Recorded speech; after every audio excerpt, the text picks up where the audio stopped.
Doctor Aafia Siddiqui کے بارے میں آپ کیا کیا کر سکتے ہیں، کیا میسیج دینا چاہیں گے؟ ڈاکٹر فوزیہ صدیقی سے ہماری پچھلے مہینے میں 3 ملاقاتیں ہوئی اس حوالے سے، اور ہماری ان سے جتنی بھی بات چیت ہوئی ہے اس کے اندر ہم نے یہی ڈیسائیڈ کیا ہے کہ اب عافیہ صدیقی کا جو کوز ہے اس کو ہائی لائٹ کرنے کا ٹائم ہے۔ ایک طریقہ کار ہے کہ جس کے اوپر گورنمنٹ کو مجبور کیا جائے کہ وہ عافیہ صدیقی کے اوپر اسٹیپس لیں، اور ایک دوسرا جو فیز ہے اس کے اندر یہ ہے کہ عوام کو تو پتہ لگے کہ عافیہ صدیقی کا مسئلہ کیا ہے۔ آج کل لوگ یہ سمجھتے ہیں کہ عافیہ صدیقی کوئی بایولوجیکل ویپن بنا رہی تھی تو ان کو امریکہ پکڑ کے لے گیا، کچھ لوگوں کا گمان ہے کہ وہ افغان طالبان کا ساتھ دے رہی تھی تو امریکہ پکڑ کے لے گیا، کچھ لوگ کہتے ہیں کہ نہیں وہ القاعدہ کو اٹامک بم کی تھیوری بنا کے دے رہی تھی تو امریکہ پکڑ کے لے گیا، کوئی بولتا ہے کہ انہوں نے امریکنس کے اوپر حملے کرنے کی پوری تیاری کر لی تھی۔ مطلب 100 منہ میں 100 باتیں ہیں، مختلف تھیوریز ہیں۔ حالانکہ جو ان کی گرفتاری کی جو وجہ ہے وہ وجہ ہے ایجوکیشن سسٹم۔ وہ ہارورڈ یونیورسٹی سے پڑھ کے آئی ہیں، انہوں نے وہاں سے پی ایچ ڈی کیا غالباً نیورو سائنسز کے اندر کہ دماغ پڑھتا اور سمجھتا کیسے، اس کے اوپر انہوں نے پی ایچ ڈی کرنے کے بعد ایک ایجوکیشن سسٹم ڈیزائن کیا، اور ان کا یہ کہنا تھا ان کی بہن کے بقول وہ کہ فوزیہ صدیقی کہتی ہے کہ وہ مجھے بتاتی تھی کہ باجی ہم لوگ پاکستانی جو ہے نا وہ آدھا ٹائم پڑھتے ہیں اور آدھا ٹائم کھیل کود میں گزارتے ہیں، اس کے باوجود بھی وہ یورپین سے اور چائنیز وغیرہ سے آگے نکل جاتے ہیں، جبکہ یہ لوگ پورا دن پڑھتے رہتے ہیں تب جا کے پوزیشن لے پاتے ہیں۔ تو پاکستانی کو جو دماغ ہے وہ دوسروں کی بنسبت زیادہ تیز ہے، تو بولا کہ ان کے لیے کچھ الگ چیز کی ضرورت ہے۔ تو بولا اس نے ایک ایجوکیشن سسٹم ڈیزائن کیا کہ جس کے اندر یورپ جو تھا وہ 22 سال کے اندر اگر ایک پی ایچ ڈی اسکالر تیار کرتا ہے تو اس کا ایجوکیشن سسٹم جو تھا وہ 12 سال کے اندر ایک پی ایچ ڈی اسکالر تیار کرتا ہے۔ مطلب کہ ہمارے یہاں پہ جو انٹر کرنے کے بعد جس کو اپنی الف بے کا بھی نہیں پتہ ہوتا، جس کو یہ بھی نہیں پتہ ہوتا کہ کنزیومر رائٹس کیا ہے، اکنامک پاور کیا ہے، اکنامک رائٹس کیا ہوتے ہیں، سٹیزن رائٹس کیا ہیں، وہاں پر وہ پی ایچ ڈی تیار کر رہی تھی 12 سال میں۔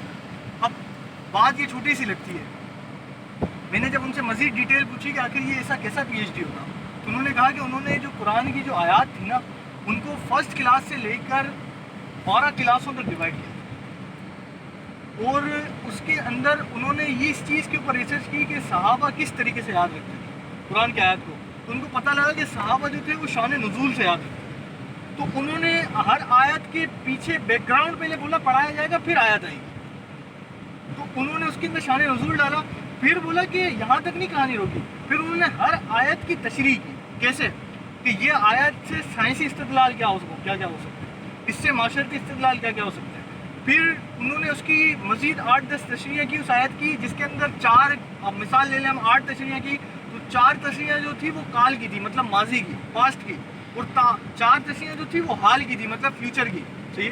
تو اس طریقے سے انہوں نے، اب آپ بتائیں اگر کوئی بچہ اس طریقے سے آیت پڑھے گا تو اس کو تو حالت نظام میں بھی وہ آیت یاد رہے گی، صحیح ہے۔ اسی طریقے سے انہوں نے حدیثوں کو بولا، میں نے اپنی بہن سے جب اس نے مجھے ایجوکیشن سسٹم دکھایا تو میں نے ڈاکٹر عافیہ صدیقی سے پوچھا کہ تم نے اس کے اندر اسلامیات کا پیریڈ نہیں رکھا، اس کے اندر اسلامیات کا پیریڈ رکھنا چاہیے تھا، تم بول رہے ہو کہ اسلام اور اس میں اسلامیات کا پیریڈ ہی نہیں ہے۔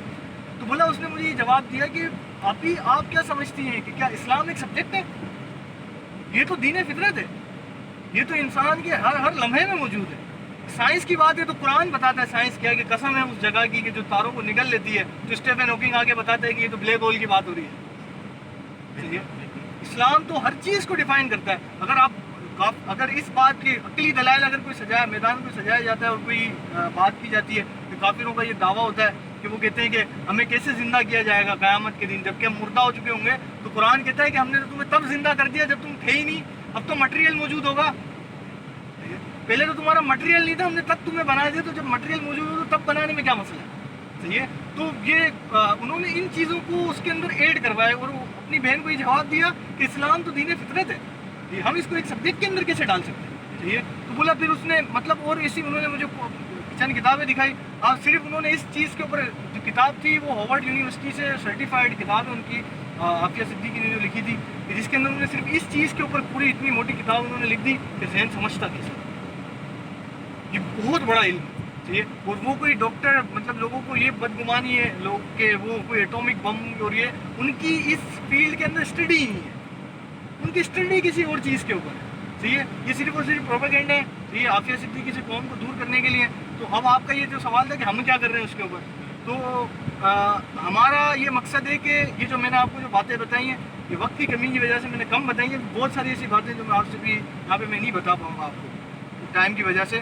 تو ہم نے ان کو یہ کہا ہے کہ ہم آپ کا جو آفس موومنٹ کا جو اسٹرکچر ہے نا ہم اس کو فزیکلی بچھاتے ہیں. ابھی تک تو آپ سوشل میڈیا کے حد تک تھے، ہم ان کو فزیکلی بچھاتے ہیں اور ان کے سیشنز کرتے ہیں مختلف علاقوں کے اندر، جس کے اندر عافیہ صدیقی کے بارے میں لوگوں کو پتہ لگے کہ وہ کیا تھی. کیونکہ جب تک آپ کو یا مجھے یہ محسوس نہیں ہوگا نا کہ وہ ہماری بہن ہے یا اس کی جگہ ہماری بہن ہوتی تو ہماری کیا کیفیت ہوتی، تب تک وہ قوم کی بیٹی نام نہاد قوم کی بیٹی رہی. صحیح ہے، تب تک ہم فیل نہیں کر پائیں گے کہ وہ قوم کی بیٹی ہے. آخری میں صرف آپ کو میں ایک عافیہ صدیقی کا ایک خواب جس کی میں نے تصدیق کی ہے فوزیہ صدیقی سے کہ کیا یہ ان کا خواب تھا یا نہیں تھا، تو انہوں نے تصدیق کی کہ جی ہاں بالکل یہ ان کا خواب تھا. عافیہ صدیقی نے اپنے گھر والوں کو فون کر کے بتایا کہ میں ایک رات کو سوئی ہوئی تھی تو مجھے حضور علیہ السلام کی زیارت تھی، اور اس کے جب حضور علیہ السلام نے مجھے دیکھا تو حضور مسکرا رہے تھے تو بولا کہ میں رونے لگی. اور میں نے حضور سے پوچھا کہ حضور میری یہ پریشانی کب ختم ہوئی، میرا یہ امتحان کب ختم ہوئی. تو بولا کہ حضور علیہ السلام کے بھی چشمان میں مبارک سے آنسو جا رہے ہیں، اور وہ کہنے لگے کہ میری بیٹی تیرا امتحان نہیں ہے یہ میری امت کا امتحان. تیرا امتحان تو ختم، تیرا تو امتحان اس وقت تک تھا نا کہ جب تجھے قید کر کے رکھا گیا تو دنیا کے سامنے نہیں لے کے آیا گیا تب تو نے استقامت. اب تو قوم کا امتحان ہے جو تجھے چھڑواتے ہیں نہیں چھڑواتے. تو اب یہ ہمارے اوپر منحصر ہے کہ ہم اس خواب کی کتنی تعبیر کرنے کے اندر اپنا حصہ ملاتے ہیں. انشاءاللہ ہماری کوشش ہے، ہم نے یہاں پر ضلع کے اندر بھی ہر ضلع سے 5 بندے عافیہ موومنٹ کے حوالے سے ہم لے رہے ہیں، کیونکہ وہ 5 بندے جو ہے وہ SYB کے پلیٹ فارم سے ملنے کے بعد ہم ان کا اسٹرکچر جو ہے وہ عافیہ موومنٹ کا بھی پیچھے تک لے کر جائیں گے. انشاءاللہ ہماری کوشش ہے اس کے اوپر اللہ تبارک و تعالیٰ انشاءاللہ. سر یہ آپ کراچی حیدرآباد اس کے علاوہ اور کہاں کہاں آپ کی ابھی کیا کہتے ہیں پارلیمنٹ جو ہے آپ کی کانفرنس ہوگی، پروگرامس ہوگی، اس کے بارے میں تھوڑا سا ڈیٹیل. ہمارے اسٹیٹ یوتھ پارلیمنٹ سب سے پہلا پروگرام ہم میر پور میں کر چکے ہیں پچھلے ویک، اور یہاں پہ آنے سے پہلے کل جام شوروں میں تھا، آج حیدرآباد میں ہے. ابھی یہاں سے جانے کے بعد کراچی کے ایک ڈسٹرکٹ کے اندر ہمارا ایک پروگرام ہے، وہاں سے پھر نیکسٹ ویک عید کے اندر 2 یا 3 عید کو انشاءاللہ دادو کا پروگرام ہے. پھر اس کے بعد 14 اگست کے جو دن ہے وہ سکھر اور خیرپور کا پروگرام ہے. ہماری کیبنٹس الحمدللہ تیار ہو چکی ہیں، صرف ان کو ایک اسٹارٹ اپ دینے کے لیے وہاں پر جانا ہے، انہیں پلان دینا ہے کہ آپ ان چیزوں کے اوپر ورکنگ اسٹارٹ کر لیں. ویسے تو ہمارا اسٹرکچر پورا پاکستان کے اندر موجود ہے، اور چونکہ میں سندھ کا ذمہ دار ہوں اس وجہ سے میں آپ کو سندھ کے معاملات کے حوالے سے بتا رہا ہوں. اس کے علاوہ ہماری یونیورسٹیز کونسل بن رہی ہے جس کے اندر جو اسٹوڈنٹ لیڈرز جو ہیں یونیورسٹیز اور کالجز سے جن کو اٹھا کے ایک پلیٹ فارم کے اوپر اکٹھا کر کے ان کو یہ بتایا جائے گا کہ 2 قافلوں کے منہ پر لانے یہ قادیانیوں کے منہ پہ. یونیورسٹی سے اگر یہ جب بات اٹھے گی، کیونکہ قائد اعظم کو یہ لوگ یہ کہتے تھے کہ یہ پینٹ شرٹ پہنتے ہیں تو یہ تو مسٹر ہیں، تو یہ آپ ان کو ملا بنا کے دکھاتے ہو، تو اب ہم ان کو بتائیں گے کہ مسٹر کون سا ملا ہوتا ہے. مطلب ہم پینٹ شرٹ پہن کے ہم بھی بتائیں گے کہ آپ بات کرو، انسان کپڑوں سے نہیں بیچانا چاہتا، انسان فکر سے بیچانا چاہتا ہے. قائد اعظم کی فکر کیا تھی، بات یہ ہے. قائد اعظم پہنتے کیا تھے، بات یہ نہیں ہے. اگر پہنتے کیا تھے تو ہم بھی پینٹ کو ٹائی پہن کے آگے بیٹھیں گے. ہم جاتے ہیں پروگرام میں ایسے ہی تو وہ یہی سمجھتے ہیں کہ ہم تو ان کے ہم جنس ہیں. صحیح ہے، مگر جب وہ بات کرتے ہیں تو ان کو لگ پتہ جاتا ہے کہ ان کو کس طریقے سے منہ توڑ جواب جب ملتے ہیں. یہی مسئلہ ہے. آپ کاؤنٹر نیریٹو معاشرے کے اندر لے آئیں، یہ سب کچھ ختم ہو جائیں گے. آج کے پروپیگنڈا ایسے ہی ختم ہو جائیں گے. 14 اگست کا دن آ رہا ہے، صحیح ہے، تو بھی آپ دیکھیں گے ٹی وی چینلز کے اوپر پروگرام پاکستان سیکولرزم کے لیے بنا تھا، پاکستان لبرلزم کے لیے بنا تھا. مطلب ہر چیز بات کی ہے کہ یہ جو لوگ اپنے آپ کو پڑھے لکھا کہتے ہیں نا، یہ بھی 70 سال کے بعد یہ ڈسکس کر رہے ہیں کہ سیکولرزم کے لیے بنا تھا یا لبرلزم کے لیے. چلو تم کہتے ہو سیکولرزم کے لیے بنا تھا، کچھ کرو تو صحیح.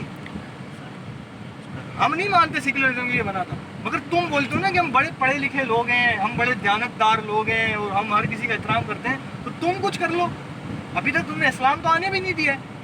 صحیح ہے، سیکولرزم ہی نافذ ہے، سوری سسٹم وہی کافرانہ نظام کے اندر ہم رہ رہے ہیں. صحیح ہے، تو تم کچھ کر کے دکھا دو. تو یہ چوں کا مربع ہے، یہ کچھ بھی نہیں کرنا ہے انہوں نے. یہ صرف اور صرف یہ تیسرے لوگ ہیں. صحیح ہے، پہلے ہوتے ہیں مسلمان، صحیح ہے، دوسرا ہے کفار، اور تیسرے ہیں ان کے چیلے.